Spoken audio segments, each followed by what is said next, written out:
How to enable Bluetooth HCI Snoop log for troubleshooting on Samsung Galaxy S26 Ultra.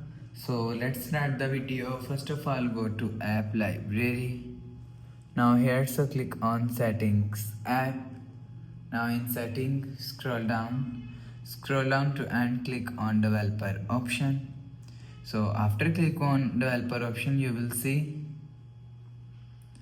enable Bluetooth HCI Snoop log is here. So if you want to enable, so you will see enabled is here, so click on enabled.